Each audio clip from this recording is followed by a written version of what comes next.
हर साल 29 जुलाई को global tiger day या इंटरनेशनल टाइगर डे सेलिब्रेट किया जाता है। इस दिन को सेलिब्रेट करने का पर्पस टाइगर कंजर्वेशन के बारे में अवेयरनेस स्प्रेड करना है। Tiger is an important species of our ecosystem, but hunting, habitat loss and human wild life conflict की वजह से पहले के कंपैरिजन में अब इनकी पॉपुलेशन डिक्रीज होती जा रही है। 2010 में एक न्यूज आई थी कि by the 21st century almost 97% of tiger population extinct हो जाएगी। इस इंफॉर्मेशन की वजह से 29 जुलाई 2010 को रशिया के सेंट पीटर्सबर्ग में इंटरनेशनल टाइगर समिट ऑर्गेनाइज की गई थी। इस ओकेजन पर 13 टाइगर रेंज कंट्रीज ने 2022 तक टाइगर्स की पॉपुलेशन को डबल करने का रिजोल्यूशन लिया था। इसे T×2 यानी टाइगर टाइम्स 2 नाम दिया गया था। इस दौरान की गई Saint Petersburg declaration tiger conservation से रिलेटेड है। 2010 में ग्लोबल लेवल पर टाइगर्स की पॉपुलेशन सिर्फ 3200 रह गई थी। इन 13 टाइगर रेंज कंट्रीज में India, Bangladesh, Nepal, Bhutan, Vietnam, Myanmar, Laos, Cambodia, Thailand, Malaysia, Indonesia, China and Russia शामिल हैं। T2 ग्लोबल टारगेट को अचीव करने के लिए CATS यानी conservation assured tiger standards scheme को इंप्लीमेंट किया गया है। इसे WWF द्वारा प्रिपेयर किया गया है।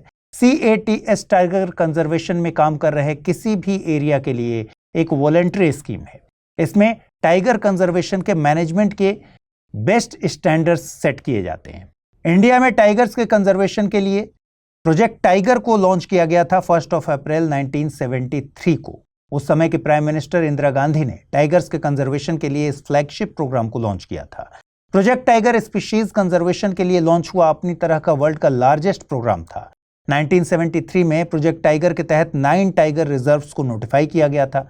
इनमें बांदीपुर, कॉर्बेट, कान्हा, मानस, मेलघाट, पलामू, रणथंबोर, सिमलीपाल एंड सुंदरबन शामिल हैं। प्रोजेक्ट टाइगर को इंप्लीमेंट करने के लिए वाइल्ड लाइफ प्रोटेक्शन एक्ट 1972 के सेक्शन 38L के तहत NTCA का गठन किया गया है। NTCA का फुल फॉर्म है नेशनल टाइगर कंजर्वेशन अथॉरिटी। ये एक स्टैट्यूटरी बॉडी है। अभी रिसेंट मन की बात एपिसोड 28 जुलाई को जो एपिसोड रिलीज हुआ, उसमें Indian prime minister Narendra Modi ने टाइगर कंजर्वेशन के लिए इंडिया में लोकल लेवल पर चलाए जा रहे कुछ पब्लिक पार्टिसिपेशन प्रोग्राम्स को मेंशन किया था। इनमें राजस्थान के रणथंभौर का कुल्हाड़ी बंद पंचायत बहुत इंटरेस्टिंग है। लोकल कम्युनिटीज ने यहां खुद इस बात की ओथ ली है कि वो कुल्हाड़ी के साथ फॉरेस्ट नहीं जाएंगे और ट्रीज को कट नहीं करेंगे। इसकी वजह से फॉरेस्ट ग्रीन होते जा रहे हैं एंड टाइगर कंजर्वेशन के लिए ये एक इंपॉर्टेंट स्टेप है। सिमिलरली आंध्र प्रदेश के नल्ला मल्ला हिल्स के चेंचू ट्राइब के लोग टाइगर ट्रैकर्स के तौर पर काम करते हैं। ये लोग इस एरिया में इलीगल एक्टिविटीज की मॉनिटरिंग भी करते हैं। सिमिलरली महाराष्ट्र के तड़ोबा अंधारी टाइगर रिजर्व में बसे गोंड और माना ट्राइब्स के लोगों ने फॉरेस्ट पर अपनी डिपेंडेंसी को रिड्यूस कर लिया है so that tigers can get more space. ये सभी एफर्ट्स टाइगर्स के कंजर्वेशन के लिए हैं क्योंकि टाइगर्स के इकोसिस्टम की अम्ब्रेला स्पीशीज के तौर पर पहचान है। अम्ब्रेला स्पीशीज ऐसी स्पीशीज होती हैं जिनका कंजर्वेशन इकोसिस्टम की दूसरी स्पीशीज के कंजर्वेशन के लिए रिस्पॉन्सिबल होते हैं। If you talk about tigers then they are one of the largest cats in the world. इनमें भी मेल्स में Amur tigers are the largest subspecies and Sumatra tiger males में smallest subspecies हैं। Female tigers usually अपने male counterpart से small ही होती हैं। इनका लाइफ स्पैन 10 to 15 ईयर्स का होता है। Gestation period of tigers is of 100 days. इसके अलावा जैसे ह्यूमंस में फिंगरप्रिंट्स होते हैं, वैसे ही टाइगर्स की बॉडी पर स्ट्राइप्स होती हैं which are unique for every tiger. Tigers की काउंटिंग इन्हीं स्ट्राइप्स के थ्रू होती है। यू शुड नो कि टाइगर एक सॉलिटरी एनिमल है but mothers and cubs live together. Tigers के चिल्ड्रन को कब्स कहा जाता है। टाइगर्स अपनी टेरिटरी में पेट्रोलिंग नहीं करते, मूव नहीं करते, बट वो अपनी टेरिटरी को यूरिन और फीसीज के जरिए कुछ डेज या वीक्स के लिए मार्क करते हैं। इससे दूसरे टाइगर्स को ये पता चलता है कि इस टेरिटरी में कोई और भी टाइगर है। IUCN रेड लिस्ट में टाइगर्स का स्टेटस इंडेंजर्ड है। Nicolas Maduro has become the president of Venezuela for the third time. National Electoral Council of Venezuela के अकॉर्डिंग निकोलस मादुरो को 51% वोट्स मिले हैं। इन रिजल्ट्स को सिर्फ वेनेजुएला के अपोजिशन ने ही क्वेश्चन नहीं किया है, बल्कि यूएसए भी इन इलेक्शन रिजल्ट्स पर क्वेश्चंस रेज कर रहा है। यूएसए के अकॉर्डिंग ये रिजल्ट्स वेनेजुएला के लोगों की वॉइस को रिप्रेजेंट नहीं करते। यू शुड नो कि वेनेजुएला में वर्ल्ड के लार्जेस्ट ऑयल रिजर्व्स प्रेजेंट हैं। एक समय यह कंट्री लैटिन अमेरिका की मोस्ट एडवांस्ड इकोनॉमी हुआ करती थी, but ever since Nicolas Maduro power में आए, कंट्री की इकोनॉमिक कंडीशन वहीं से खराब होने लगी। देखिए, वेनेजुएला की इकोनॉमी में ऑयल एक इंपॉर्टेंट रोल प्ले करता है। ऑयल प्राइसेस गिर गए, हाइपर इन्फ्लेशन 1,30,000% से ज्यादा हो गई। इसकी वजह से सोशल अनरेस्ट हुआ एंड लार्ज स्केल पर लोगों ने माइग्रेट करना शुरू कर दिया। Now let's talk about the geography of Venezuela. Venezuela south America के नॉर्दर्न कोस्ट पर लोकेटेड है। ओरिनोको रिवर कंट्री को डिफरेंट टोपोग्राफीज एंड डिफरेंट क्लाइमेट्स में डिवाइड करती है। लेक मराकाइबो वेनेजुएला में ही लोकेटेड है। ये कंट्री अपने borders Brazil, Guyana and Colombia से शेयर करती है। वर्ल्ड का highest waterfall Angel Falls Venezuela में ही लोकेटेड है। नीति आयोग ने vision for Viksit Bharat at 2047 an approach paper release कर दिया है। इस पेपर के अकॉर्डिंग इंडिया को 2047 तक $18,000 पर कैपिटा इनकम के साथ $30 ट्रिलियन की इकोनॉमी बनने का प्रयास करना होगा। इन फिगर्स के साथ ही इंडिया डेवलप्ड नेशंस में आ जाएगा, उस कैटेगरी में आ जाएगा। इसके लिए जीडीपी फिगर्स में 9 times and per capita figures में 8 टाइम्स का इंक्रीज लाना होगा। इस पेपर में डेवलप्ड इंडिया की डेफिनेशन भी मेंशन की गई है। डेवलप्ड इंडिया का मतलब एक ऐसा इंडिया जिसकी social, cultural, technological and institutional characteristics इसे एक रिच हेरिटेज वाले डेवलप्ड नेशन के रूप में एस्टैब्लिश करेंगे, जो नॉलेज की फ्रंट लाइन पर काम करने में कैपेबल होगा। अगर इस पेपर पर भरोसा करें तो डेवलप्ड इंडिया डेवलप्ड कंट्रीज के सभी स्टैंडर्ड्स को मीट करेगा। वर्ल्ड बैंक के अकॉर्डिंग एक हाई इनकम कंट्री की एनुअल पर कैपिटा इनकम $14,005 से ज्यादा होती है। इंडिया 2047 तक हाई इनकम कंट्रीज की लिस्ट में इंक्लूड होने का टारगेट रखता है। वी ऑल नो कि 2047 तक इंडिया अपनी इंडिपेंडेंस के 100 ईयर्स कंप्लीट कर रहा है। इस पेपर के अकॉर्डिंग इंडिया को मिडिल इनकम के ट्रैप से बाहर निकलने की जरूरत है। इस पेपर में कुछ चैलेंजेस भी मेंशन किए गए हैं जिन्हें रिजॉल्व करने की जरूरत होगी। इनमें मैन्युफैक्चरिंग एंड लॉजिस्टिक्स में कैपेबिलिटीज को अपग्रेड करना होगा, रूरल एंड अर्बन इनकम के गैप को ब्रिज करने जैसे कुछ स्ट्रक्चरल चैलेंजेस भी शामिल हैं। This paper states that India को energy security, access, affordability and sustainability के बीच बैलेंस बनाना होगा। अगर हम इस पेपर पर भरोसा करें तो इंडिया हिस्ट्री के उस पॉइंट पर है जहां से 21st सेंचुरी इंडिया की हो सकती है। इंडिया के पास इतना पोटेंशियल है कि उसकी ग्लोबल लेवल पर एक डेवलप्ड नेशन बनने की एस्पिरेशन फुलफिल हो सकती है। Recently president of India Droupadi Murmu ने कुछ स्टेट्स में गवर्नर्स अपॉइंट किए हैं। कुछ स्टेट्स में गवर्नर्स को रीशफल भी किया गया है। Former union minister Santosh Kumar Gangwar has been appointed the governor of Jharkhand. CP Radhakrishnan जो पहले झारखंड के गवर्नर थे, अब उन्हें महाराष्ट्र का गवर्नर अपॉइंट किया गया है। गुलाब चंद कटारिया को पंजाब का गवर्नर अपॉइंट किया गया है। Lakshman Prasad Acharya has been appointed as the governor of Assam. उन्हें मणिपुर का एडिशनल चार्ज भी मिला है। ओम प्रकाश माथुर को सिक्किम का गवर्नर अपॉइंट किया गया है। Jishnudev Varma has been appointed the governor of Telangana. Haribhau Kishan Rao Bagade को राजस्थान का गवर्नर अपॉइंट किया गया है। गवर्नर की पोस्ट इंडिया में स्टेट एग्जीक्यूटिव का इंपॉर्टेंट पार्ट है। कॉन्स्टिट्यूशन के आर्टिकल 153 में स्टेट्स के लिए गवर्नर का प्रोविजन किया गया है। कॉन्स्टिट्यूशन के आर्टिकल 155 के according governor is appointed by the president, जैसे recent appointments president Droupadi Murmu ने किए हैं। गवर्नर स्टेट में सेंट्रल गवर्नमेंट के रिप्रेजेंटेटिव के तौर पर काम करता है। हाउएवर 1979 में सुप्रीम कोर्ट ने क्लैरिफाई किया था कि गवर्नर की पोस्ट सेंट्रल गवर्नमेंट के तहत दिया गया कोई एम्प्लॉयमेंट नहीं है, ये एक इंडिपेंडेंट कॉन्स्टिट्यूशनल पोस्ट है। आर्टिकल 156 के अकॉर्डिंग गवर्नर का टेन्योर 5 इयर्स का होता है। हाउएवर गवर्नर अपनी पोस्ट पर प्रेसिडेंट के प्लेजर तक बने रहते हैं। इसका मतलब ये हुआ कि गवर्नर के पास टेन्योर की सिक्योरिटी नहीं होती और उन्हें प्रेसिडेंट ऑफ इंडिया के द्वारा कभी भी पोस्ट से रिमूव किया जा सकता है। आर्टिकल 157 में गवर्नर के पोस्ट की क्वालिफिकेशंस दी गई हैं। गवर्नर की पोस्ट के लिए एलिजिबल होने के लिए a person should be a citizen of India. He और she should have completed 35 years of age. इसके अलावा गवर्नर की पोस्ट के लिए कोई क्वालिफिकेशन प्रिस्क्राइब नहीं की गई है। बट गवर्नर के अपॉइंटमेंट के समय सरकारी या कमीशन की रिकमेंडेशंस को कंसीडर किया जाता है। फॉर एग्जांपल, गवर्नर का अपॉइंटमेंट जिस स्टेट में हो रहा है वो इंडिविजुअल उस स्टेट से बिलोंग नहीं करना चाहिए, so that the governor of that state local state politics से इंडिपेंडेंट रख सके। इसके अलावा गवर्नर के अपॉइंटमेंट के समय प्रेसिडेंट कंसर्न्ड स्टेट के चीफ मिनिस्टर से कंसल्ट करते हैं ताकि स्टेट एडमिनिस्ट्रेशन को इजीली हैंडल किया जा सके। यू शुड नो कि चीफ मिनिस्टर स्टेट की इलेक्टेड गवर्नमेंट से आते हैं, गवर्नर सेंटर के रिप्रेजेंटेटिव के तौर पर काम करते हैं। ऐसी सिचुएशन में जब स्टेट्स में चीफ मिनिस्टर सेंट्रल गवर्नमेंट से अलग पार्टी को बिलोंग करते हैं तो वहां गवर्नर एंड सीएम में ज्यादा डिस्प्यूट्स देखने को मिलते हैं। हालांकि Shamsher Singh versus state of Punjab case में सुप्रीम कोर्ट ने क्लैरिफाई किया कि गवर्नर को ऑलमोस्ट सभी पावर्स को चीफ मिनिस्टर्स के एडवाइस पर ही एक्सरसाइज करना है, पैरेलल गवर्नमेंट रन नहीं करनी है। एक्सपर्ट्स के अकॉर्डिंग कॉन्स्टिट्यूशन के आर्टिकल 157 के प्रोविजंस को रिवाइव करने की जरूरत है सो दैट गवर्नर की पोस्ट के लिए कुछ क्राइटेरियाज फिक्स हो सके। प्रेजेंटली तो किसी पार्टी के लिए एक स्टेट में पॉलिटिकल कैंपेनिंग करने वाला व्यक्ति दूसरे स्टेट का गवर्नर अपॉइंट हो जाता है। इस तरह की प्रैक्टिस किसी पोस्ट के इंडिपेंडेंस को लिमिट कर देती है। यू शुड नो कि usually there is only one governor for a state. However 7th constitutional amendment act के थ्रू एक ही इंडिविजुअल को 2 या 2 से ज्यादा स्टेट्स का गवर्नर अपॉइंट किया जा सकता है। आइए देखते हैं आज का term of the day. Today's term of the day is guilds. Guilds की एंशिएंट इंडिया के इकोनॉमी में स्पेशल इंपॉर्टेंस थी। इन ऑर्गेनाइजेशंस को ट्रेडर्स के द्वारा उनके बिजनेस को कंडक्ट करने के लिए फॉर्म किया जाता था।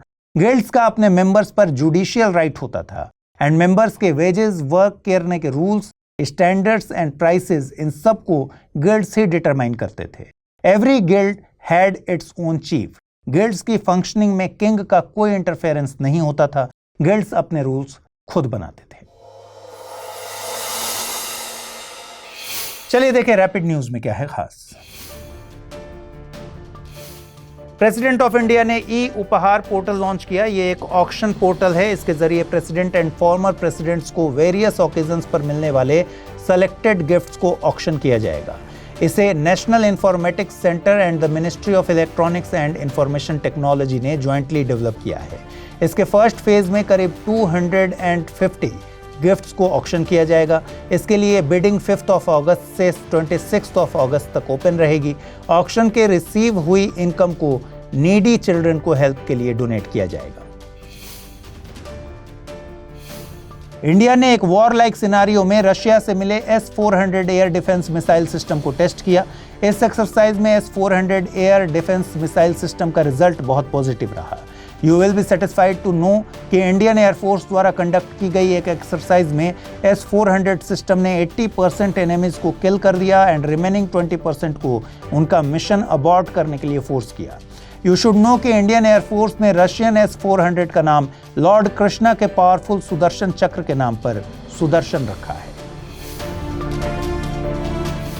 इंडिया ने थाईलैंड के बैंकॉक में ऑर्गेनाइज हुई Asian disaster preparedness centre ADPC meeting में ADPC के चेयरमैनशिप अज्यूम की। इंडिया की चेयरमैनशिप 2024-25 के लिए होगी।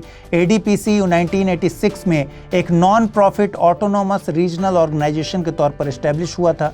ये एशिया पैसिफिक रीजन में natural hazards and climate change के existing and emerging negative impacts को एड्रेस करने के लिए एक मैकेनिज्म प्रोवाइड करता है। इसके फाउंडिंग मेंबर्स में China, India, Nepal, Bangladesh, Cambodia, Pakistan, Philippines, Sri Lanka and Thailand शामिल हैं। इसका हेडक्वार्टर थाईलैंड के बैंकॉक में लोकेटेड है।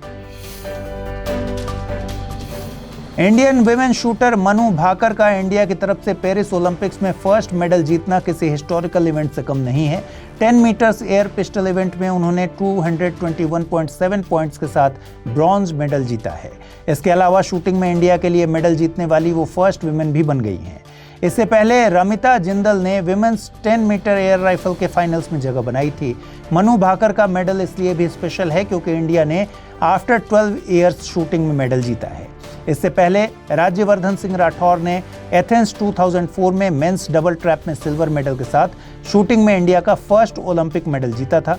अभिनव बिंद्रा ने बीजिंग 2008 में मेंस 10 मीटर एयर राइफल में शूटिंग में इंडिया का एकमात्र गोल्ड मेडल जीता था। 2012 के लंदन ओलंपिक्स में शूटिंग की डिफरेंट कैटेगरीज में विजय कुमार एंड गगन नारंग ने respectively silver and bronze medal जीता था। इंडिया में ऑर्गेनाइज हो रहे 46th world heritage committee session के दौरान वर्ल्ड हेरिटेज लिस्ट में 25 न्यू साइट्स को इंक्लूड किया गया है। इंक्लूड की गई इन साइट्स में से 19 साइट्स को कल्चरल हेरिटेज साइट्स के तौर पर इंक्लूड किया गया।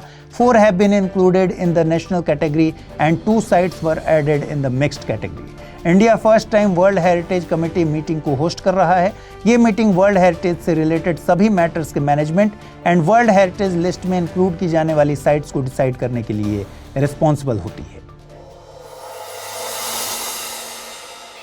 Now it's time to see questions based on the bulletin. The first question is, what is Sudarshan 400? Air defense missile system, submarine, warship or battle tank? Second question is, Lake Maracaibo is located in which country? Russia, China, Venezuela or USA? Let's jump on to the answers of the questions which were asked in the previous bulletin. First question was, recently Moidams have been included in the list of UNESCO World Heritage Sites. It belongs to which of the following dynasties? Mughal, Ahom, Chalukyas or Chola? Correct answer is option B, Ahom. Second question was, which of the following countries has not been affected by the recent typhoon Gami?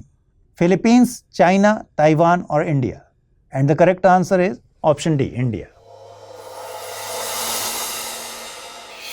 RBI ने report on currency and finance RCF for the year 2023-24 release की है। इसके according 2026 तक India की digital economy का share GDP में 1/5 हो जाएगा। प्रेजेंटली ये शेयर 1/10 है। फाइनेंस का डिजिटलाइजेशन नेक्स्ट जनरेशन के लिए बैंकिंग फैसिलिटीज को अफोर्डेबल प्राइसेस पर प्रोवाइड करा रहा है। इस रिपोर्ट के according India is at the four front of digital revolution. हमारी कंट्री ने डिजिटल पेमेंट्स को प्रमोट करते हुए फाइनेंशियल टेक्नोलॉजी को भी प्रमोट किया है। इंडिया में इस रिवोल्यूशन को प्रमोट करने में कई फैक्टर्स ने इंपॉर्टेंट रोल प्ले किया है। ऑल्दो इंडिया में इंटरनेट पेनिट्रेशन 2023 में 55% तक था, बट लास्ट 3 इयर्स में इंटरनेट यूजर बेस 199 मिलियन तक इंक्रीज हुआ है। Now we will look at some other statistics related to the internet in India. Globally देखा जाए तो इंडिया द्वारा जो डेटा यूज किया जा रहा है ऑन एन एवरेज उसकी कॉस्ट लोवेस्ट है।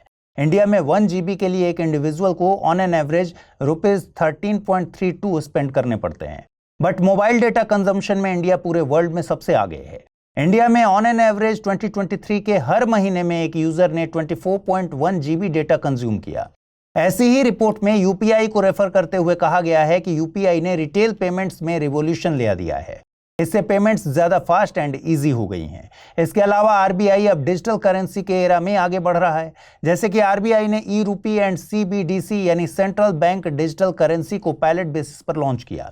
इसके अलावा open credit enablement network, open network for digital commerce and public take platform for frictionless credit जैसे इनिशिएटिव्स को डिजिटल लेंडिंग इकोसिस्टम में स्टार्ट किया गया है।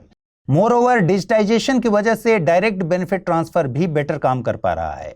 रिपोर्ट में डिजिटलाइजेशन से रिलेटेड चैलेंजेस को भी मेंशन किया गया है। इन चैलेंजेस में cyber security, data privacy, data bias, third party risk and customer protection शामिल हैं। डिजिटलाइजेशन का मतलब है inclusion of digital technology on every front. When we talk about digitalisation in financial services, then इसका मतलब है ट्रांजैक्शंस एंड बैंकिंग जैसी services में डिजिटल टेक्नोलॉजी का यूज होना। फॉर एग्जाम्पल, पहले आपको मनी विड्रॉ करने के लिए बैंक के बाहर एक लंबी लाइन में खड़ा होना पड़ता था, but now you have ATM card. आप एटीएम कार्ड से अपनी कन्वीनियंस के अकॉर्डिंग अकाउंट से मनी विड्रॉ कर लेते हैं। सिमिलरली, पहले आपको मनी ट्रांसफर करने के लिए बैंक जाना पड़ता था एंड फॉर्म फिल करना पड़ता था। ऑल्सो अगर आपको कहीं दूर मनी ट्रांसफर करनी हो तो मनी ऑर्डर की फैसिलिटी थी, बट अब within seconds UPI, RTGS, NEFT जैसी फैसिलिटीज हैं जो मनी को ट्रांसफर कर सकते हैं विद इन सेकेंड्स। पहले गवर्नमेंट लोगों को सब्सिडी या कैश प्रोवाइड करती थी, but due to red tapism and delays money could not reach the people. But अभी गवर्नमेंट डायरेक्ट बेनिफिट ट्रांसफर की हेल्प से डायरेक्टली लोगों के बैंक अकाउंट्स में मनी ट्रांसफर कर सकती है। 33rd ओलंपिक्स की शुरुआत फ्रांस के कैपिटल पेरिस में हो चुकी है। ये समर ओलंपिक्स 26 जुलाई से 11 अगस्त 2024 के बीच ऑर्गेनाइज हो रहा है। In the medals tally so far, Paris Olympics 2024 में इंडिया की तरफ से मनु भाकर ने फर्स्ट मेडल शूटिंग में जीता है। ब्रॉन्ज मेडल की विक्ट्री के बाद अब वो फर्स्ट इंडियन विमेन बन गई हैं जिन्होंने ओलंपिक्स शूटिंग चैंपियनशिप में मेडल जीता हो। ये रिकॉर्ड बनाने के साथ ही उन्होंने 10 metre air pistol mixed competition में सरबजोत सिंह के साथ ब्रॉन्ज मेडल भी जीता। तो अभी तक जब हम आपके लिए ये न्यूज़ प्रिपेयर कर रहे हैं, इंडिया ने पेरिस ओलंपिक्स में 2 मेडल्स जीते हैं। दोनों ही मेडल्स शूटिंग से हैं and both of them are bronze. Olympics में इंडिया ने मेडल्स जीतने की शुरुआत भी पेरिस से ही की थी। ईयर 1900 में ओलंपिक्स पेरिस में ही ऑर्गेनाइज हुए थे। नॉर्मन पिचर्ड ने इसमें इंडिया की तरफ से पार्टिसिपेट किया था। वहीं इंडिपेंडेंट इंडिया का फर्स्ट मेडल 1952 में हेलसिंकी में ऑर्गेनाइज हुए ओलंपिक्स में केडी जाधव ने जीता। केडी जाधव ने रेसलिंग में ब्रॉन्ज मेडल जीता था। इंडिया के लिए विमेन में first Olympic medal Karnam Malleswari ने जीता था। ईयर 2000 में सिडनी ओलंपिक्स में उन्होंने वेट लिफ्टिंग में मेडल जीता था। इंडिया को ओलंपिक्स में गोल्ड मेडल के लिए काफी लंबा इंतजार करना पड़ा। ओलंपिक्स में इंडिया के लिए अभिनव बिंद्रा ने राइफल शूटिंग में गोल्ड मेडल जीता। यह मेडल उन्होंने 2008 में बीजिंग में ऑर्गेनाइज हुए ओलंपिक्स में जीता था। यू शुड ऑल्सो नो कि मॉडर्न ओलंपिक गेम्स की बिगिनिंग 1896 में ग्रीस के एथेंस में हुई थी। इनकी बिगिनिंग फ्रांस के बैरोन पियरे डे कोबर्टिन के एफर्ट से हुई थी। ओलंपिक गेम्स को हर 4 सालों में ऑर्गेनाइज किया जाता है। 32nd ओलंपिक्स जापान के टोक्यो में हुआ था। जुलाई 2021 में इंटरनेशनल ओलंपिक कमेटी ने ओलंपिक्स के मोटो को चेंज किया था। द न्यू मोटो इज सिटियस ऑल्टियस फोर्टियस कम्यूटियर, that is faster higher stronger together. Do you know कि ओलंपिक सिंबल में जो 5 रिंग्स हैं उनका क्या मतलब है? These rings represent 5 continents of the world. Recently quad के फॉरेन मिनिस्टर्स की मीटिंग जापान के टोक्यो में ऑर्गेनाइज हुई। इसमें इंडिया की तरफ से external affairs minister S Jaishankar ने पार्टिसिपेट किया।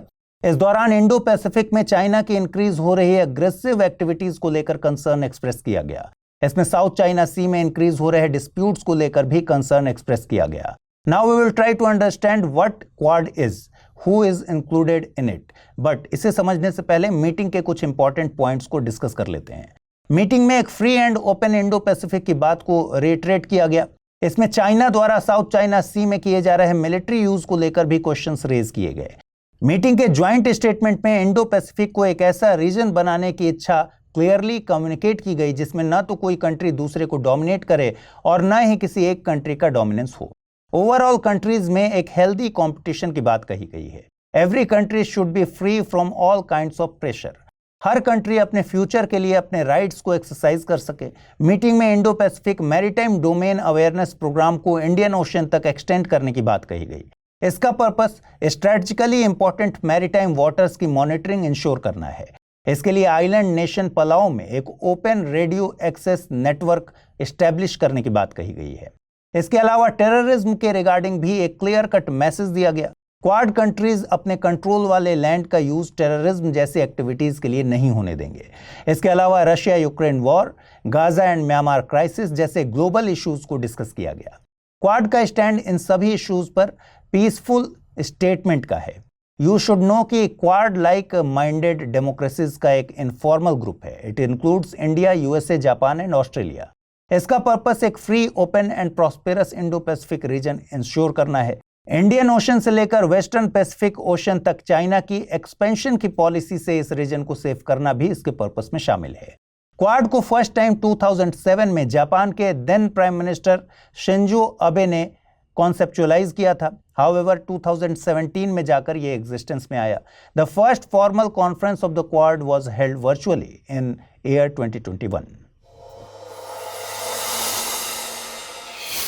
दिल्ली के चीफ मिनिस्टर अरविंद केजरीवाल एक बार फिर से लाइमलाइट में हैं। इनफैक्ट एक्साइज पॉलिसी स्कैम में दिल्ली हाई कोर्ट ने बेल प्ली पर डिसीजन रिजर्व कर लिया है।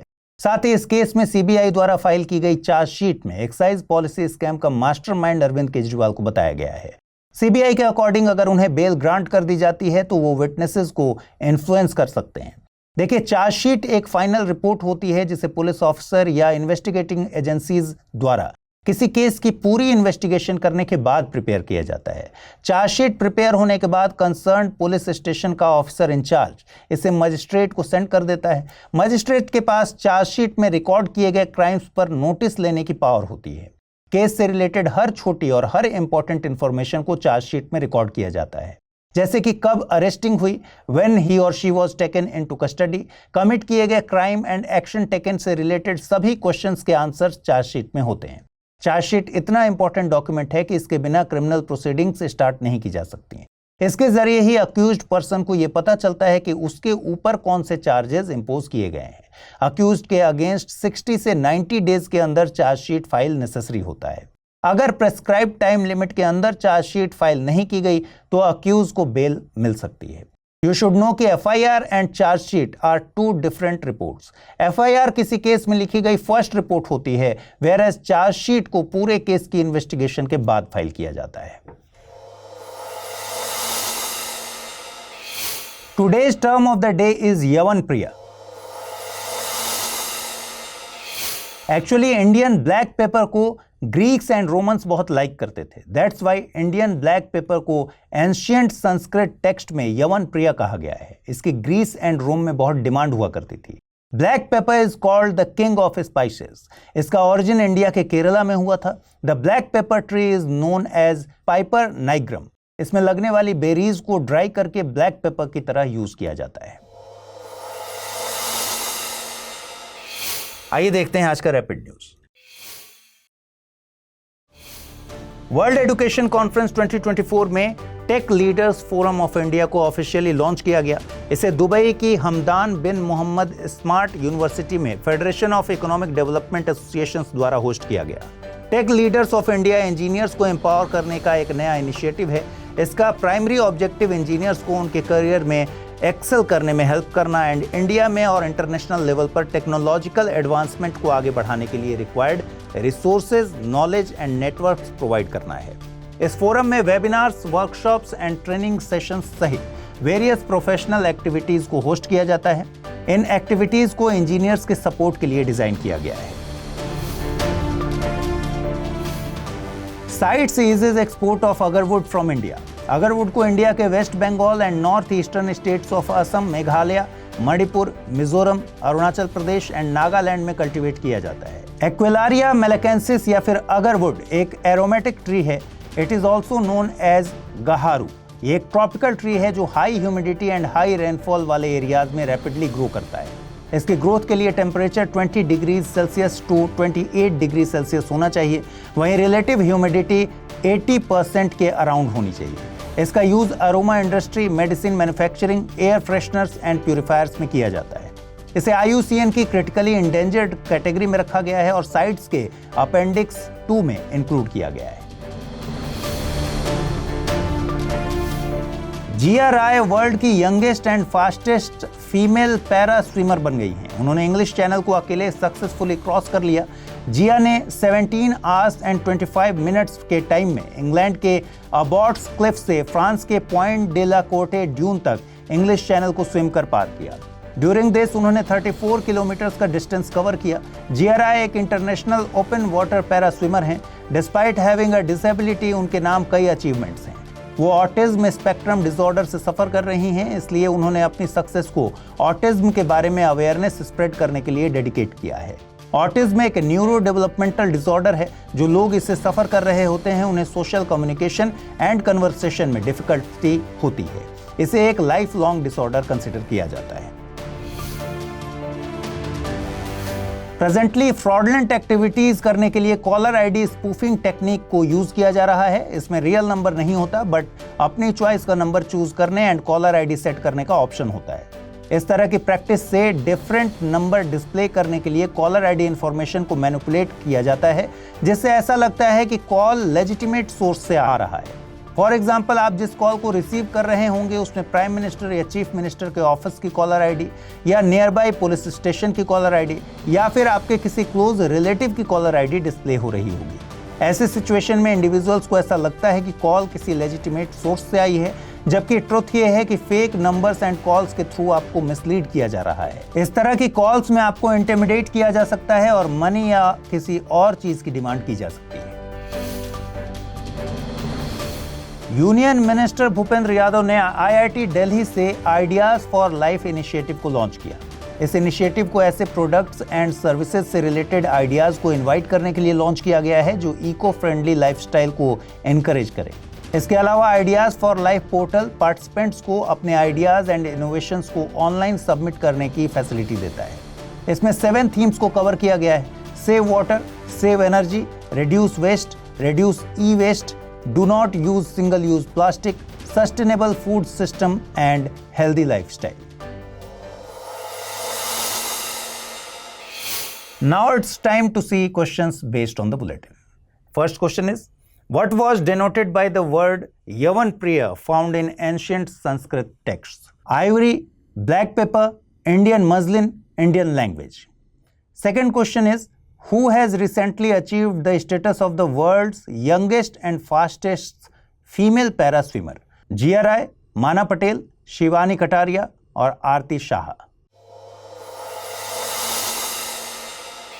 Let's jump on to the answers of the questions which were asked in the previous bulletin. First question was, what is Sudarshan 400? Air defense missile system, submarine, warship or battle tank? Correct answer is option A, air defense missile system. Second question was, Lake Maracaibo is located in which country? Russia, China, Venezuela or USA? And the correct answer is option C, Venezuela. Israel Palestine issue पर एक बड़ी news आ रही है। Hamas ने खुद statement दिया है कि उसके टॉप लीडर इस्माइल हनिया की ईरान में डेथ हो गई है। मीडिया रिपोर्ट्स में इसे इजरायली एक्शन बताया जा रहा है। हाउएवर, ईरान की तरफ से अभी तक कोई कंफर्मेशन नहीं आई है। ईरान की इस्लामिक रिवोल्यूशनरी गार्ड कोर ने इस डेथ को सही माना है।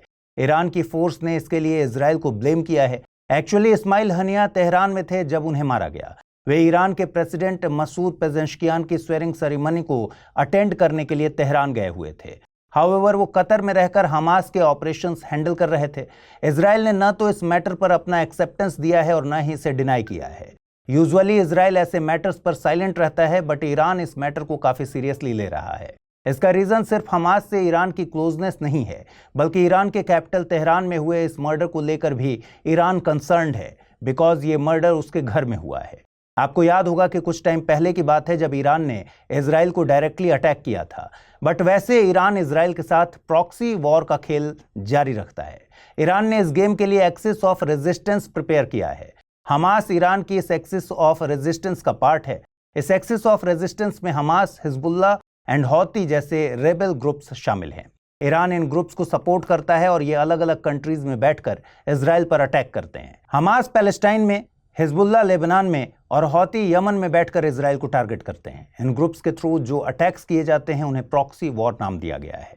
यमन बेस्ड हौती रेबल्स का ग्रुप रेड सी में यूएसए एंड इजराइल के कमर्शियल शिप्स को टारगेट बनाते हैं। यू शुड नो कि हमास एक इस्लामिक रेजिस्टेंस मूवमेंट है जो पैलेस्टाइन के लोगों के लिए काम कर रहा है। ये इजराइल की जगह एक इस्लामिक स्टेट को इस्टेब्लिश करना चाहता है। हमास तो इजराइल की एग्जिस्टेंस को भी डिनाई करता है। हमास इजराइल पर किए गए अपने अटैक्स को पैलेस्टाइन के लोगों पर किए गए इजरायली क्राइम्स के अगेंस्ट रिस्पॉन्स मानता है। इंडिया ग्लोबल साउथ समिट के थर्ड एडिशन को अगस्त 2024 में होस्ट करने जा रहा है। वर्चुअल मोड में ऑर्गेनाइज होने वाली इस मीटिंग को प्राइम मिनिस्टर नरेंद्र मोदी के द्वारा चेयर किया जाएगा। ऑफिशियली इस कॉन्फ्रेंस को समिट ऑफ ग्लोबल साउथ या फिर voice of global south summit कहते हैं।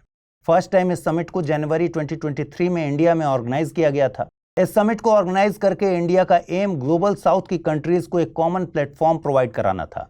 इस कॉन्फ्रेंस की थीम थी unity of voice, unity of purpose. इस समिट का सेकेंड एडिशन हुआ था नवंबर 2023 में। सेकेंड एडिशन की थीम थी together for everyone's growth with everyone's trust. इस कॉन्फ्रेंस के दौरान प्राइम मिनिस्टर नरेंद्र मोदी ने global south centre for excellence को लॉन्च किया था। ये सेंटर ग्लोबल साउथ कंट्रीज के डेवलपमेंट और sharing knowledge among member countries के एम के साथ वर्क करता है।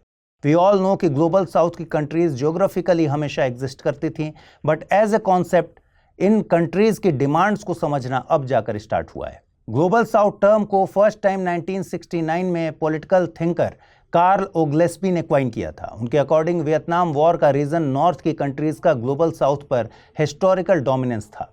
ग्लोबल साउथ में यूजुअली वो कंट्रीज शामिल हैं जिन्हें डेवलपिंग कंट्रीज की कैटेगरी में इंक्लूड किया जाता है। ये कंट्रीज यूजुअली वर्ल्ड के सदर्न हेमिस्फेयर में लोकेटेड हैं।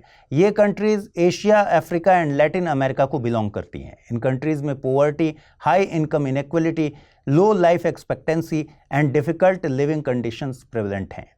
On the other hand global north rich and developed countries को रेफर करने के लिए यूज होता है। ये कंट्रीज यूजुअली नॉर्दर्न हेमिस्फेयर में लोकेटेड हैं। ये countries north America, Europe and Oceania को बिलोंग करती हैं। यू शुड नो कि ग्लोबल साउथ का कॉन्सेप्ट जियोग्राफिकल से ज़्यादा जियोपॉलिटिकल है। ग्लोबल साउथ की दो बड़ी कंट्रीज इंडिया एंड चाइना तो कंप्लीटली नॉर्दर्न हेमिस्फेयर में ही लोकेटेड है। प्रेजेंटली ग्लोबल साउथ की कंट्रीज ने politically and economically rapid progress की है। प्रेजेंट एरा को Asian century and post western world का नाम दिया जा रहा है।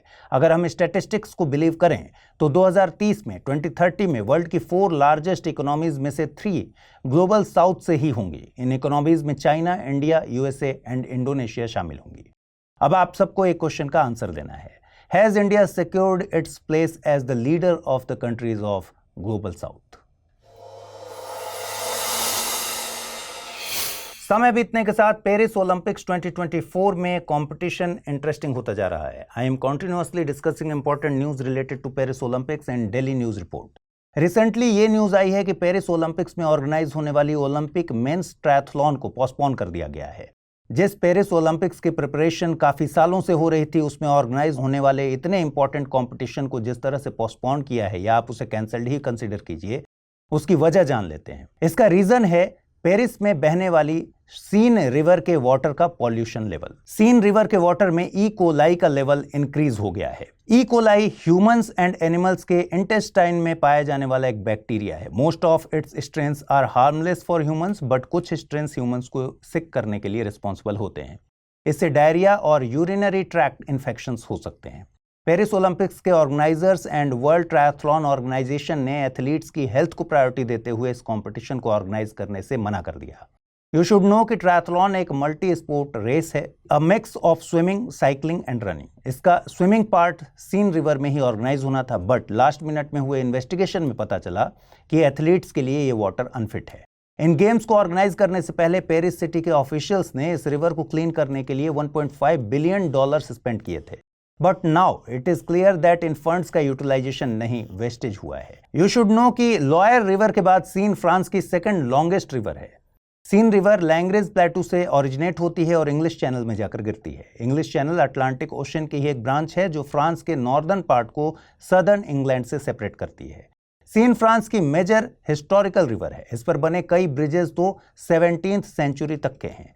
सीन रिवर एंड फ्रांस का एक ऐसा रिलेशन है कि लोग पेरिस को सीन और उस पर बिल्ड किए गए ब्रिजेस के लिए जानते हैं।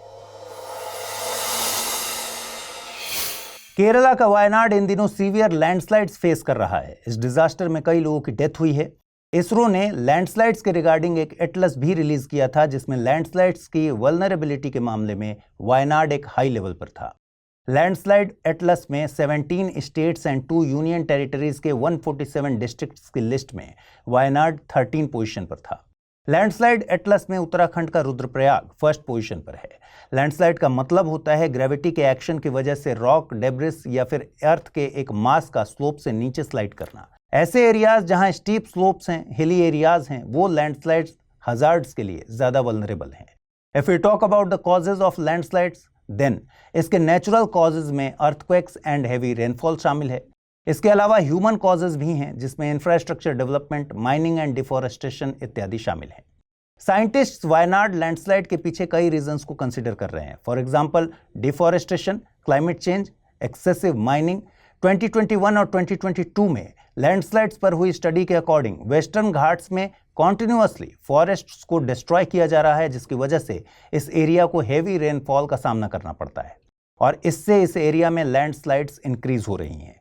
एक और रीजन क्लाइमेट चेंज बताया जा रहा है। क्लाइमेट चेंज की वजह से Arabian Sea is getting heated rapidly and because of this इसके ऊपर एक डीप क्लाउड सिस्टम फॉर्म हो जाता है। ये डीप क्लाउड सिस्टम कम समय में वेरी हेवी रेन्स के लिए रिस्पॉन्सिबल है। अल्टीमेटली इसकी वजह से इस एरिया में लैंडस्लाइड्स का रिस्क इंक्रीज हो गया है। गवर्नमेंट ने एनवायरमेंटलिस्ट माधव गाडगिल की चेयरमैनशिप में western Ghats ecology expert panel constitute किया था। इस पैनल ने वायनाड हिल रेंज को इकोलॉजिकली सेंसिटिव डिक्लेयर करने की रिकमेंडेशन भी की थी। मोरओवर इस रीजन में mining and new thermal plants को बैन करने की रिकमेंडेशन भी की गई थी। But even after such a long time, panel की रिकमेंडेशंस को अभी तक इंप्लीमेंट नहीं किया गया है। आइए देखते हैं आज का term of the day. Today's term of the day is Tinkathia system. 19th century की बिगिनिंग में ब्रिटिश प्लांटर्स ने फार्मर्स के साथ एक कॉन्ट्रैक्ट कर लिया था, जिसके तहत फार्मर्स के लिए अपने लैंड के 3/20 पार्ट पर इंडिगो कल्टीवेट करना मैंडेटरी था। इस सिस्टम को तिनकठिया सिस्टम के नाम से जाना जाता है। यही सिस्टम चंपारण सत्याग्रह की फाउंडेशन बन गया। इनफैक्ट 19th सेंचुरी के अंत तक जर्मनी में केमिकल डाइज डेवलप होने लगी, जिससे यूरोपियन मार्केट्स में इंडियन इंडिगो की डिमांड खत्म हो गई। Due to this the planters of Champaran were forced to stop indigo cultivation. Ideally ऐसे सिचुएशन में क्या करना चाहिए था? फार्मर्स को इस सिस्टम से इजीली फ्री कर देना चाहिए था, बट यूरोपियन प्लांटर्स फार्मर्स की इस हेल्पलेसनेस का एडवांटेज लेना चाहते थे और इस कॉन्ट्रैक्ट से उन्हें फ्री करने के एक्सचेंज में उन्हें रेंट एंड आर्बिट्रेरी टैक्सेस की डिमांड की गई उनसे, जो कि इलीगल थी। फॉर अ लॉन्ग टाइम इस एक्सप्लॉयटेशन का सामना कर रहे फार्मर्स की एजिटेशन हमें हिस्ट्री के चंपारण सत्याग्रह के दौरान दिखाई देती है। चंपारण इंडिया में गांधी जी का फर्स्ट सत्याग्रह था, जिसमें उन्होंने सिविल डिसओबीडियंस का यूज किया था। आइए देखते हैं आज का रैपिड न्यूज। DAE यानी डिपार्टमेंट ऑफ एटॉमिक एनर्जी ने 1 DAE 1 सब्सक्रिप्शन ODOS को इनॉग्रेट किया। ये डिपार्टमेंट ऑफ एटॉमिक एनर्जी और इसकी सभी यूनिट्स को national and international research papers के साथ साथ साइंटिफिक जर्नल्स को रीड एंड पब्लिश करने में कैपेबल बनाता है। गोइंग फॉरवर्ड इसे नेशनल इनिशिएटिव 1 नेशन 1 सब्सक्रिप्शन के साथ मर्ज कर दिया जाएगा। इसके लिए Wiley India private limited and Springer Nature group के साथ ट्रांसफॉर्मेटिव एग्रीमेंट साइन हुआ है। ये एग्रीमेंट साइंटिफिक कम्युनिटी के लिए एक इंपॉर्टेंट स्टेप होगा, जो साइंस एंड टेक्नोलॉजी के सस्टेनेबल डेवलपमेंट में हेल्प करेगा। उत्तर प्रदेश असेंबली में UP prohibition of unlawful religious conversion amendment bill introduce किया गया। इस बिल में इंपॉर्टेंट अमेंडमेंट्स प्रपोज की गई हैं। इन अमेंडमेंट्स में लव जिहाद के केस में अक्यूज्ड के लिए लाइफ टाइम इम्प्रिजनमेंट का प्रोविजन है एंड प्रीवियसली डिफाइंड क्राइम्स में पनिशमेंट को डबल करने का प्रोविजन है। किसी भी इंडिविजुअल को कंप्लेंट फाइल करने की परमिशन देने के लिए इसके स्कोप को एक्सपेंड किया गया है। इसमें मिलने वाली बेल को और ज़्यादा डिफिकल्ट बना दिया गया है। इसके अलावा बिल में अब लव जिहाद की ब्रॉड डेफिनेशन को इंक्लूड किया गया है। ब्राजील में फर्स्ट टाइम ओरोपाउच फीवर से डेथ का केस रिपोर्ट हुआ है। ब्राजील की हेल्थ मिनिस्ट्री के अकॉर्डिंग ओरोपाउच फीवर से 2 लोगों की मौत हुई है। अभी तक वर्ल्ड वाइड इस डिजीज से होने वाली डेथ रिपोर्ट नहीं की गई थी। Now let us talk about Oropouche fever. ये एक ट्रॉपिकल वायरल इन्फेक्शन है जो मॉस्किटो बाइट से स्प्रेड होता है। इसके सिम्टम्स डेंगू जैसे हैं। ओरोपाउच वायरस इस डिजीज के लिए रिस्पॉन्सिबल है, जो अक्सर क्यूलिकोइड्स पेरेंसिस मिज के काटने से फैलता है। इसका नाम ट्रिनिडेड एंड टोबैगो में स्थित ओरोपाउच नदी के नाम पर रखा गया है, जहां पहली बार 1955 में इसका पता चला था। प्रेसिडेंट द्रौपदी मुर्मू राष्ट्रपति भवन में शुरू होने वाली 2 डेज गवर्नर्स कॉन्फ्रेंस को प्रिजाइड करेंगी। इस कॉन्फ्रेंस के एजेंडा में implementation of 3 criminal laws, reforms in higher education and recognition of universities जैसे फोकस एरियाज शामिल हैं। गवर्नर्स इन सब्जेक्ट्स पर डिफरेंट ग्रुप्स में विचार विमर्श करेंगे। कंक्लूडिंग सेशन में ये groups president, vice president, prime minister and others को प्रेजेंटेशन देंगे। The first governors conference was held at Rashtrapati Bhavan इन 1949। श्री सी राजगोपालाचारी, जो उस समय के गवर्नर जनरल ऑफ इंडिया थे, उन्होंने इसे प्रिसाइड किया था। डेन्यूब रिवर के लोअर बेसिन में स्टर्जन फिश की 4 स्पीशीज थ्रेटेंड हैं। इन्हें globally most endangered fish species में से एक माना जाता है। World wide fund for nature की रिपोर्ट में 2016 से 2023 तक illegal sturgeon fishing and trade के केसेस को हाईलाइट किया गया है। इन इलीगल एक्टिविटीज की वजह से 1031 स्टर्जन फिशेज अफेक्ट हुई हैं। Lower Danube basin sturgeon fishes के लिए एक इंपॉर्टेंट हैबिटेट है, जिसमें बुल्गारिया, रोमानिया एंड यूक्रेन के कुछ पार्ट्स शामिल हैं। Despite legal protection, remaining sturgeon fishes के एग्स एंड मीट की हाई डिमांड के चलते पोचिंग एक्टिविटीज अभी भी बड़े स्केल पर हो रही हैं। डेन्यूब रिवर में पहले जो 6 स्टर्जन स्पीशीज पाई जाती थी, उनमें से ऐसा माना गया है कि 2 species, the European sturgeon and ship sturgeon, locally extinct हो चुकी हैं। Now it's time to see questions based on the bulletin. And the first question is, consider the following statements. E. coli is a virus found in intestines of human and animal. All its strains are harmless to humans. Choose the correct statement or statements from the above. Only one, only two, both 1 and 2, neither 1 nor 2. Second question is, consider the following statements. The first Voice of Global South Summit was held in India. Oropouch fever is a viral disease. Choose the correct statement or statements from the above. Only one and only two, both 1 and 2, neither 1 nor 2. Supreme court ने reservation पर बड़ा decision दिया है। Court ने states को scheduled caste and scheduled tribes के within दिए गए कोटा के विदिन कोटा को अप्रूव कर दिया। The bench which was headed by CJI Chandrachud, उसने 6:1 से ये वर्डिक्ट दिया। कोर्ट के अकॉर्डिंग हिस्टोरिकल एविडेंसेस ये इंडिकेट करती हैं कि scheduled castes are not a homogeneous class, therefore reservation देते समय इनके विदिन, इनके भीतर कैटेगराइजेशन किया जा सकता है। वी ऑल नो कि रिजर्वेशन मिलने के बाद भी SC एंड ST के विदिन कुछ क्लासेस ऐसी हैं जिनका उस लेवल का डेवलपमेंट नहीं हो पाया है। देयरफॉर स्टेट्स के पास ये पावर होनी चाहिए कि वे SC एंड ST के विदिन भी कैटेगराइजेशन कर सकें। इस डिसीजन में कोर्ट ने 2004 के EV चिन्नैया केस में 5 जजेस की कॉन्स्टिट्यूशनल बेंच के डिसीजन को ओवरटर्न किया है। इसमें कहा गया था कि स्टेट्स के पास रिजर्वेशन देने के लिए SC की सब कैटेगरीज को क्रिएट करने का राइट नहीं है। इनफैक्ट 1975 में पंजाब ने शेड्यूल्ड कास्ट को दिए जाने वाले रिजर्वेशन को 2 कैटेगरीज में डिवाइड किया था। फर्स्ट कैटेगरी में वाल्मीकि एंड मजहबी सिख कम्युनिटीज को इंक्लूड किया गया था एंड सेकेंड कैटेगरी में rest of the scheduled caste were included. ये प्रोविजन 30 ईयर्स तक इंप्लीमेंटेड रहा भी, बट 2004 में सुप्रीम कोर्ट के EV चिन्नैया केस के डिसीजन के बाद इसे रोक दिया गया। उस समय सुप्रीम कोर्ट का यह आर्गुमेंट था कि कॉन्स्टिट्यूशन ने हिस्टोरिकली कुछ कास्ट्स को बैकवर्ड माना है और उन्हें शेड्यूल्ड कास्ट्स के तौर पर क्लासिफाई किया है। इन्हें एक होमोजीनस क्लास कंसिडर किया जाता था। कोर्ट ने यह भी आर्गुमेंट दिया था कि अगर शेड्यूल्ड कास्ट्स के विदिन क्लासिफिकेशन किया गया तो ये राइट टू इक्वालिटी को वायलेट करेगा। हमें हमारी सराउंडिंग्स में ऐसे बहुत सारे एग्जाम्पल्स मिल जाएंगे, जैसे शेड्यूल्ड ट्राइब्स में ही मीना कई शेड्यूल्ड ट्राइब्स से सोशली और इकोनॉमिकली बहुत आगे हैं। अब अगर इन्हें होमोजीनस क्लास के तौर पर ट्रीट किया जाएगा तो रिजर्वेशन का रियल पर्पस फुलफिल कैसे होगा। 2024 में अर्थ ओवरशूट डे 1 अगस्त को सेलिब्रेट किया गया। इस दिन की अनाउंसमेंट हर साल 5 जून को एनवायरनमेंट डे के ओकेजन पर की जाती है। Earth overshoot day marks the date when humans have used up all biological resources, जिन्हें अर्थ यानी पृथ्वी द्वारा एक साल में रीजेनरेट किया जाता है। अर्थ ओवरशूट डे का कॉन्सेप्ट फर्स्ट टाइम यूके के think tank new economics foundation के एंड्रयू सिम्स ने दिया था। इस डे को कैलकुलेट करने के लिए अर्थ की बायो कैपेसिटी को ह्यूमैनिटी के इकोलॉजिकल फुटप्रिंट से डिवाइड किया जाता है। इसके आउटकम को 365 से मल्टीप्लाई करने के बाद अर्थ ओवरशूट डे की डेट मिल जाती है। बायो कैपेसिटी का मतलब है किसी सिटी, रीजन या फिर कंट्री के biologically productive land and sea area से। इसमें forest land, grazing land, crop land, fishing grounds and built up land को भी इंक्लूड किया जाता है। इकोलॉजिकल फुटप्रिंट्स में पॉपुलेशन की उन डिमांड्स को इंक्लूड किया जाता है जो plant based food and fibre products, live stock and fish products, timber and other forest products and urban infrastructure के लिए रिक्वायर्ड एरियाज से रिलेटेड होती हैं। इसमें फॉसिल फ्यूल्स से होने वाले कार्बन एमिशंस को एब्जॉर्ब करने के लिए रिक्वायर्ड फॉरेस्ट्स को भी इंक्लूड किया जाता है। So with respect to our exam, we should remember कि 2024 में अर्थ ओवरशूट डे 1 अगस्त को मनाया गया। इसका मतलब क्या हुआ? इसका मतलब हुआ कि अर्थ साल भर में जितना रीजनरेट करेगी उतना अर्थ के इनहैबिटेंट्स अगस्त की 1 तारीख तक ऑलरेडी कंज्यूम कर चुके हैं। ये दिन ह्यूमंस को रिमाइंड कराता है कि अर्थ की रीजेनरेटिव कैपेसिटी लिमिटेड है, hence we should use these resources wisely. But इसी बैलेंस को मेंटेन करने में वर्ल्ड की कंट्रीज काफ़ी चैलेंजेस फेस कर रही हैं।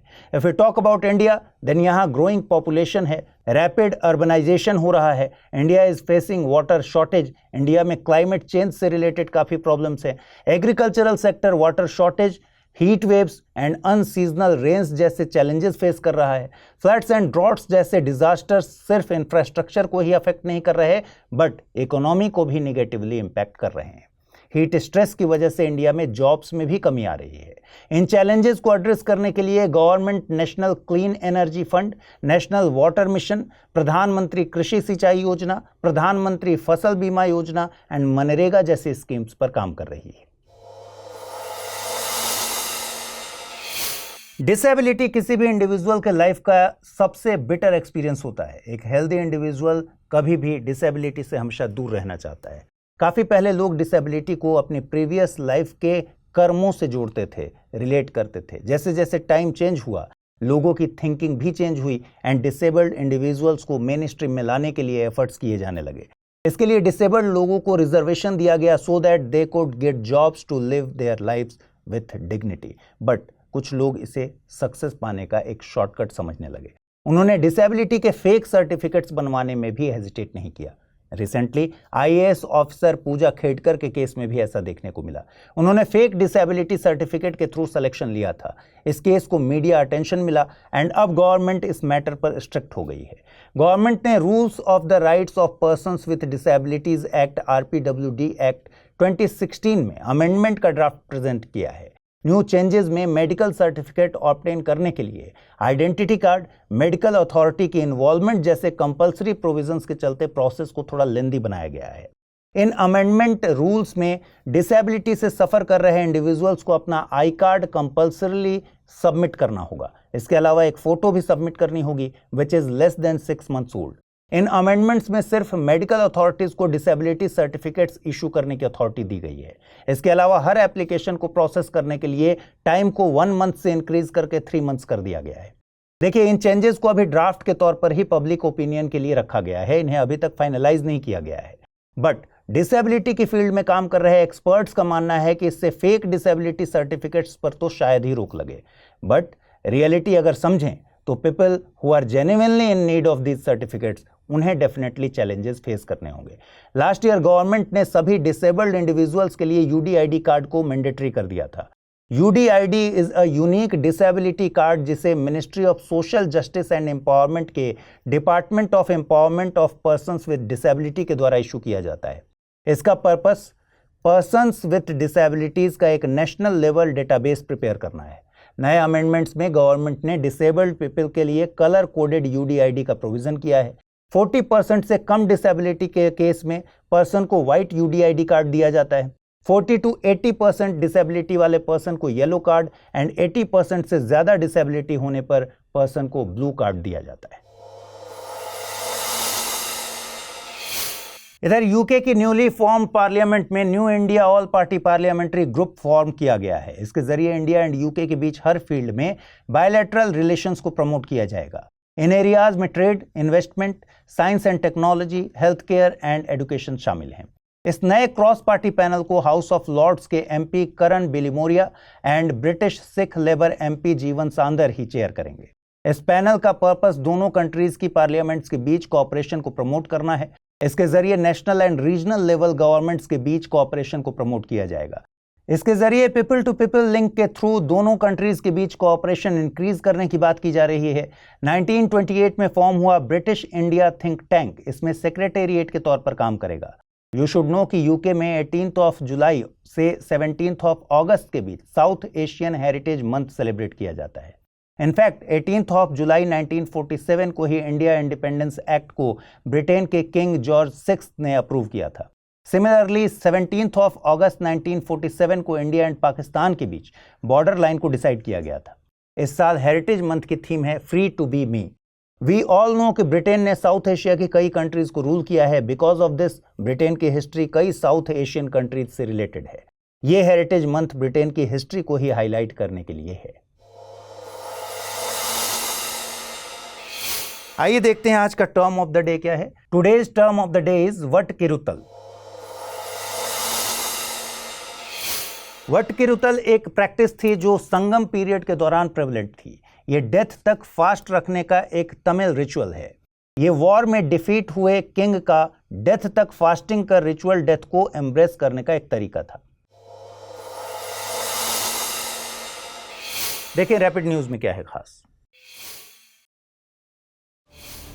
Union minister of state for chemicals and fertilizers Anupriya Patel ने राज्यसभा में पीएम प्रणाम स्कीम से रिलेटेड इंफॉर्मेशन प्रेजेंट की। पीएम प्रणाम का फुल फॉर्म है PM program for restoration awareness generation nourishment and amelioration of mother earth. इसे last year cabinet committee on economic affairs ने approve किया था। इस इनिशिएटिव का एम सभी स्टेट्स एंड यूनियन टेरिटरीज के एफर्ट्स को स्ट्रेंथन करना है। इन एफर्ट्स में फर्टिलाइजर्स के सस्टेनेबल एंड बैलेंस्ड यूज को इंक्रीज करना, ऑल्टरनेटिव फर्टिलाइजर्स अडॉप्ट करना, ऑर्गेनिक एंड नेचुरल फार्मिंग को प्रमोट करना एटसेट्रा शामिल हैं। It has no separate budget. इसे एग्जिस्टिंग फर्टिलाइजर सब्सिडी की सेविंग से ही फाइनेंस किया जाता है। इंडिया को Indo Pacific economic Framework IPEF के तहत सप्लाई चेन काउंसिल का वाइस प्रेसिडेंट इलेक्ट किया गया। यूएसए को इसका प्रेसिडेंट इलेक्ट किया गया है। सप्लाई चेन IPEF के तहत 4 पिलर्स में से एक है। इसका main objective IPEF supply chain को ज्यादा resilient, robust and well integrated बनाना है। Now let's discuss some basic information about Indo Pacific economic framework. इसे मई 2022 में जापान के टोक्यो में लॉन्च किया गया था, जिसमें 14 कंट्रीज शामिल हैं। इसका ऑब्जेक्टिव इंडो पैसिफिक रीजन में development, economic stability and prosperity को बढ़ाना है। इसके 4 पिलर्स हैं: trade, supply chain resilience, clean economy and fair economy. India ने IPEF के 4 पिलर्स में से ट्रेड को छोड़कर बाकी सबको ज्वाइन किया है, जबकि ट्रेड में इंडिया ने ऑब्जर्वर स्टेटस मेंटेन किया हुआ है। प्रेसिडेंट द्रौपदी मुर्मू ने प्रीति सूदान को यूनियन पब्लिक सर्विस कमीशन का न्यू चेयरपर्सन अपॉइंट किया है। प्रीति सूदान डॉक्टर मनोज सोनी को रिप्लेस करेंगी, जिन्होंने कुछ दिन पहले ही पर्सनल रीजंस की वजह से रिजाइन कर दिया था। प्रीति सूदान प्रेजेंटली UPSC की मेंबर हैं। चेयरपर्सन के रूप में उनका टेन्योर 1 अगस्त से 29 अप्रैल 2025 तक या फिर नेक्स्ट ऑर्डर्स तक होगा। यूनियन पब्लिक सर्विस कमीशन एक कॉन्स्टिट्यूशनल बॉडी है। कॉन्स्टिट्यूशन के पार्ट 14 एंड चैप्टर 2 में आर्टिकल 315 to 323 तक इसकी डिटेल्स मिलती हैं। इस कमीशन के एक चेयरपर्सन एंड अदर मेंबर्स का अपॉइंटमेंट प्रेसिडेंट ऑफ इंडिया करते हैं। कॉन्स्टिट्यूशन में कमीशन के मेंबर्स की संख्या मेंशन नहीं की गई है। बाल गंगाधर तिलक की डेथ एनिवर्सरी हर साल 1 अगस्त को मनाई जाती है। He is also known as Lokmanya Tilak. वो एक Indian nationalist and social reformer थे।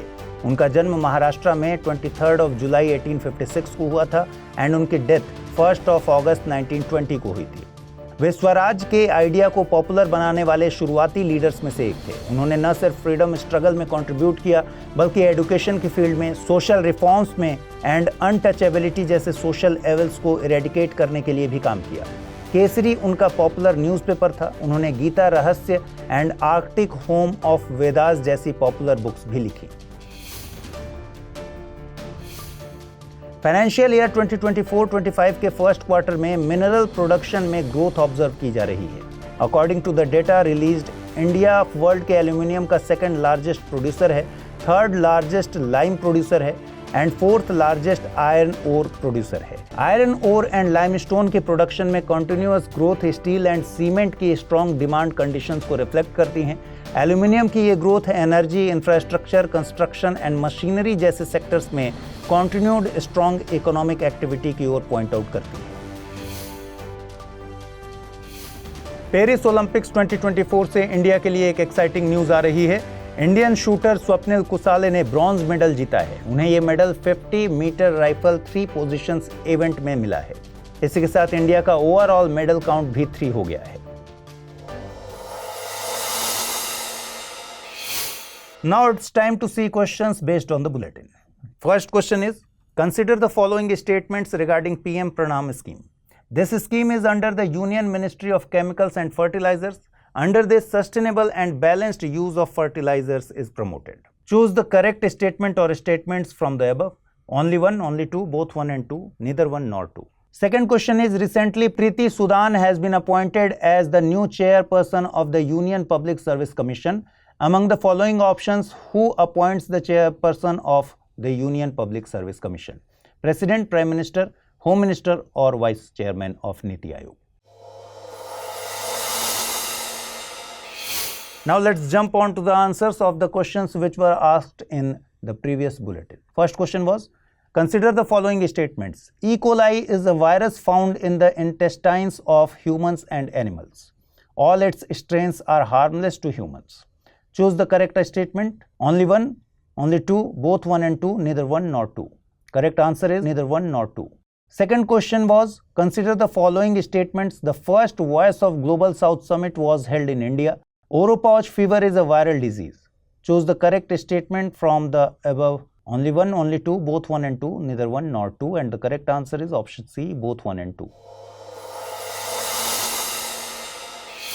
ऐसा कहा जाता है कि इंडिया में रिलीजन्स के बाद सबसे ज्यादा फॉलोअर्स क्रिकेटर्स के हैं। सचिन तेंदुलकर जैसे क्रिकेटर को गॉड ऑफ क्रिकेट का स्टेटस मिला हुआ है। क्रिकेटर्स की एक ग्लिम्स या एक झलक पाने के लिए, एक ऑटोग्राफ लेने के लिए फैंस लाइन लगाकर खड़े हो जाते हैं।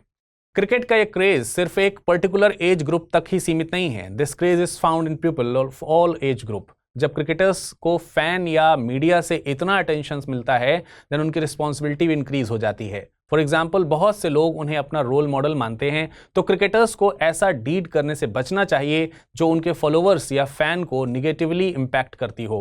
बट कितने क्रिकेटर्स इसे फॉलो करते हैं? क्रिकेटर्स को तो कोक से लेकर टोबैको और अल्कोहल तक के सरोगेट एडवर्टीजमेंट्स करते हुए देखा जा सकता है। मार्केटिंग एंड फाइनेंस की दुनिया के लोग कह सकते हैं कि ये उनका मनी बनाने का एक तरीका हो सकता है। बट क्वेश्चन ये है कि आप जिस पोजीशन को होल्ड करते हैं या उसके साथ सिर्फ फेम नहीं, रिस्पॉन्सिबिलिटी भी आती है। क्या आप सिर्फ पैसा कमाने के लिए जनरेशन्स को टोबैको और अल्कोहल कंज्यूम करने के लिए इन्फ्लुएंस कर सकते हैं? जब स्पोर्ट्स पर्सनैलिटीज ऐसा करती हैं तो नई generations without any clear thinking ये एज्यूम कर लेती है कि उनकी बॉडी इन सब्सटेंसेस को कंज्यूम करने के बाद भी हेल्दी और फिट बनी रह सकती है। इसे समझते हुए गवर्नमेंट ऑफ इंडिया की हेल्थ मिनिस्ट्री ने sports authority of India and board of control for cricket in India यानी BCCI को प्लेयर्स द्वारा tobacco and alcohol related products की सरोगेट एडवर्टाइजमेंट को रोकने के लिए मेजर्स लेने के लिए कहा है। इस पूरी न्यूज को समझने के लिए यह समझिए कि हेल्थ मिनिस्ट्री ने सरोगेट एडवर्टीजमेंट्स को रोकने की बात कही है। सरोगेट एडवर्टीजमेंट्स का मतलब है कि कुछ ऐसे प्रोडक्ट्स हैं जिन्हें लीगली एंड सोशली बैन किया गया है, बट इस बैन से बचने के लिए कुछ actors and sports persons actually उन ब्रांड्स का एडवर्टीजमेंट करते हैं जो इन प्रोडक्ट्स को बनाती हैं। ऐसा इवेंचुअली इन ब्रांड्स की अवेयरनेस बढ़ाने के लिए होता है, या कई बार ऐसे प्रोडक्ट्स को दिखाया जाता है जो बैंड प्रोडक्ट्स की तरह सिमिलर होते हैं। हेल्थ मिनिस्ट्री के according players specially cricketers society के लिए रोल मॉडल्स होते हैं। इन्हें health activity and productive lifestyles को प्रमोट करना चाहिए। IPL जैसे क्रिकेट इवेंट्स के दौरान फेमस क्रिकेटर्स एंड एक्टर्स द्वारा tobacco and alcohol related products के एडवर्टीजमेंट्स को देखना डिसअपॉइंटिंग है। ये पर्सनैलिटीज तो देश भर में मिलियंस ऑफ यूथ्स के लिए रोल मॉडल्स हैं। इसके लिए हेल्थ मिनिस्ट्री ने कुछ सजेशंस दिए हैं, जैसे कि एंटी टोबैको डिक्लेरेशन फॉर्म पर सिग्नेचर्स करवाए जाएं। इस तरह के प्रमोशंस स्टेडियम में नहीं दिखने चाहिए। ऐसे इवेंट्स में भी इनका प्रमोशन नहीं होना चाहिए जहां BCCI इज द ऑर्गेनाइजर और द पार्टनर। हेल्थ मिनिस्ट्री के अकॉर्डिंग इससे यूथ के बीच टोबैको प्रोडक्ट्स के यूज में रिडक्शन आएगा, प्लेयर्स की इमेज भी पॉजिटिव होगी, साथ ही स्पोर्ट्स में high level of honesty and responsibility भी इंश्योर होगी। रिसेंटली USA एंड रशिया के बीच एक बड़ा प्रिजनर स्वैप हुआ है। इस स्वैपिंग में around 24 peoples have reached their homes. ऐसा कहा जा रहा है कि सोवियत यूनियन के कोलैप्स के बाद this is the biggest swapping. इस स्वैपिंग में USA के सिटीजन्स एंड जर्नलिस्ट जो रशिया की जेल्स में इम्प्रिजन थे, and on the other hand Russia के सिटीजन्स एंड जर्नलिस्ट जो USA एंड वेस्टर्न कंट्रीज की जेल्स में इम्प्रिजन थे, उन्हें रिलीज कर दिया गया है। इसमें रशिया ने वॉल स्ट्रीट जर्नल के रिपोर्टर इवान गास्कोविच एंड मिशिगन के कॉर्पोरेट सिक्योरिटी एग्जीक्यूटिव पाउल वेलन को भी रिलीज किया है। रशिया के 8 सिटीजन्स जो USA and other western countries like Germany, Slovenia and Norway की जेल्स में इम्प्रिजन्ड थे, उन्हें रिलीज किया गया है। प्रिजनर्स की इस रिलीज को तुर्की के अंकारा एयरपोर्ट पर ऑर्गेनाइज किया गया था। वी ऑल नो कि तुर्की नाटो कंट्रीज का एक इंपॉर्टेंट एलाई एंड मेंबर है। Despite this Turkey western countries द्वारा रशिया पर इंपोज किए गए सैंक्शंस में कोऑपरेट नहीं करता, and because of this reason Turkey के Russia and other western countries के साथ अच्छे रिलेशंस हैं। ड्यू टू दिस इस स्वैपिंग में तुर्की ने बहुत इंपॉर्टेंट रोल निभाया है, एंड यू शुड नो कि ये एग्रीमेंट्स रशिया एंड USA के रिलेशंस के लिए बहुत इंपॉर्टेंट हैं। रशिया और वेस्टर्न कंट्रीज के रिलेशंस अच्छे स्टेट में नहीं हैं। ऐसी सिचुएशन में प्रिजनर स्वैपिंग जैसे ह्यूमैनिटेरियन रीजंस के लिए इन कंट्रीज का एक पेज पर आना काफी बड़ा और इंपॉर्टेंट मूव है। सुप्रीम कोर्ट ने सेंट्रल गवर्नमेंट को एक नोटिस इशू किया है, और इस नोटिस को एक पिटीशन के चलते इशू किया गया है। एक्चुअली सुप्रीम कोर्ट में एक पिटीशन आई। इस पिटीशन को transgenders, gay and women sex workers के ब्लड डोनेशन पर लगे बैन के चलते लाया गया। कोर्ट ने National AIDS control Organisation and National Blood Transfusion Council दोनों से इस इशू पर रिप्लाई मांगा है। इन दोनों ऑर्गेनाइजेशंस ने 2017 में guidelines for blood donor selection and blood donor referral 2017 release की थी। इन गाइडलाइंस के क्लॉज 12 की वैलिडिटी को क्वेश्चन किया गया है। क्लॉज 12 के अकॉर्डिंग ब्लड डोनर्स को इन डिजीजेस से फ्री होना चाहिए जो ब्लड ट्रांसफ्यूजन से स्प्रेड होती हैं। ब्लड डोनर को HIV, हेपेटाइटिस B या C इन्फेक्शंस का रिस्क नहीं होना चाहिए, जैसे कि transgenders, gay and women sex workers etcetera. Petition के अकॉर्डिंग ये गाइडलाइंस कॉन्स्टिट्यूशन द्वारा दिए गए right to dignified life and equality का वायलेशन है। वी शुड अंडरस्टैंड कि ये फर्स्ट टाइम नहीं है जब इस प्रोविजन पर क्वेश्चन रेज किए गए हैं। इसी मैटर पर 2023 में एक पिटीशन फाइल की गई थी। तब ministry of health and finance welfare ने अपने रिस्पॉन्सेज में कहा था कि इस बात के स्ट्रॉन्ग एविडेंसेस हैं कि transgenders, gay and women sex workers को hepatitis B and C and HIV होने का रिस्क ज्यादा होता है। यू शुड नो कि national AIDS control organization ministry of health and family welfare का एक डिपार्टमेंट है जो 35 HIV AIDS prevention and control societies के थ्रू इंडिया में एड्स कंट्रोल प्रोग्राम को लीड करता है। इंडिया में एड्स का फर्स्ट केस 1986 में रिपोर्ट हुआ था। उसके बाद ministry of health and family welfare ने नेशनल एड्स कमेटी को फॉर्म किया। फिर जब इस डिजीज के केसेस इंडिया में इंक्रीज होने लगे तो 1992 में इंडिया का first National AIDS control Programme start हुआ। इस प्रोग्राम को इंप्लीमेंट करने के लिए नेशनल एड्स कंट्रोल ऑर्गेनाइजेशन यानी नाको को फॉर्म किया गया था। इस बार ओलंपिक्स गेम्स के लिए नहीं बल्कि दूसरे रीजंस के लिए फेमस हो रहा है। पेरिस ओलंपिक्स में recently a fight has become a topic of discussion on gender issue. Algeria की फीमेल बॉक्सर इमैन खलीफ के अगेंस्ट फाइट के लिए उतरी थी Italian female boxer Angelina Carini, but Angelina Carini ने खलीफ के अगेंस्ट रिंग में एंटर करने के 46 सेकंड के बाद ही मैच से विड्रॉ कर लिया। But what is the reason behind this? इसका रीजन उनके ही स्टेटमेंट से समझते हैं। जैसे ही एंजेलिना कैरिनी मैच से बाहर आई, उन्हें कहना पड़ा I had to save my life. इसके बाद जैसे ही खलीफ को विनर डिक्लेयर किया गया, Carini was heard saying this is not right. इस स्टेटमेंट के पीछे की स्टोरी ये है कि अल्जीरियन फीमेल बॉक्सर इमैनी खलीफ को पहले कई बार मेडिकल टेस्ट्स में मेल कंसीडर किया गया है, बट वो एक फीमेल के तौर पर फीमेल कैटेगरी में कम्पीट करती हैं। 25 इयर्स की ओल्ड बॉक्सर इमैन खलीफ अल्जीरिया के तियारेत की रेजिडेंट हैं। यूनिसेफ की ब्रांड एम्बेसडर खलीफ ने अभी तक 50 मैचेस खेले हैं and she has lost only 9 matches. इससे पहले न्यू दिल्ली में ऑर्गेनाइज हुई चैंपियनशिप में उन्हें इंटरनेशनल बॉक्सिंग एसोसिएशन ने बाहर यानी कि एक्सक्लूड कर दिया था। टेस्ट के दौरान उनमें मेल क्रोमोसोम्स पाए गए थे। हाउएवर इस डिसीजन पर अल्जीरियन ओलंपिक कमेटी ने कहा था कि खलीफ को मेडिकल रीजंस के चलते हटाया गया। इस पूरे मैटर पर कई स्टेटमेंट्स सामने आए हैं। For example, author J K Rowling का कहना है कि इस फाइट में a woman is being beaten by a man in public, और एक मेल क्यूहनिस्टिक ऑर्गेनाइजेशन के लिए खेलने वाला ये मेल जानता है कि उसे प्रोटेक्शन मिल जाएगा। On the other hand, Olympics का ऑर्गेनाइजेशन करवा रही ऑर्गेनाइजेशन इंटरनेशनल ओलंपिक एसोसिएशन यानी IOA का कहना है कि इमैन खलीफ के पासपोर्ट पर लिखा है कि वो एक वुमेन है और ये उनके फीमेल कैटेगरी में खेलने के लिए सफिशिएंट है। हर इशू की तरह इस पर भी दो तरह के ओपिनियंस हैं। कुछ लोग ऐसे हैं जो इमैन खलीफ को सपोर्ट कर रहे हैं और कुछ लोग ऐसे हैं जो जेंडर इश्यूज कंसीडर करते हुए दिखाई दे रहे हैं। However, इस पूरे मैटर पर ओलंपिक एलिजिबिलिटी टेस्ट के स्टैंडर्ड्स की कंप्लीट डिटेल्स पब्लिक होने के बाद ही इस पर कुछ कहा जा सकता है। Now it's time for a term of the day, and today's term of the day is Araghatta. Medieval period में लैंड को इरिगेट करने के लिए वाटर व्हील यूज होता था, उसे अरघट्टा बोला जाता था। इस व्हील की मदद से water was drawn up from the wells, फिर इसे फील्ड्स को इरिगेट करने के लिए यूज किया जाने लगा। ये एक मशीन की तरह कार्य करता है। Now let's have a look on the today's rapid news. Assam government 8000 tea tribes artist के साथ झूमर डांस परफॉर्मेंस की तैयारी कर रही है और इसका एम टी ट्राइब्स के बीच प्रिविलेंट ट्रेडिशन आर्ट झूमर की पॉपुलैरिटी को प्रमोट करना एंड झूमर आर्टिस्ट्स को इंस्पायर करना है। ये असम की टी ट्राइब्स कम्युनिटीज का ट्रेडिशन डांस है और इस डांस का असम में ऑटनम के दौरान परफॉर्म किया गया है। इस डांस को usually ritual worship and rain की प्रेयर्स के रूप में परफॉर्म किया जाता है। इस डांस को ओपन स्पेसेस में परफॉर्म किया जाता है जिसमें मेल सिंगर्स ट्रेडिशनल आर्टीज पहनते हैं और उनके गले में ड्रम्स का एक पेयर लटका हुआ होता है।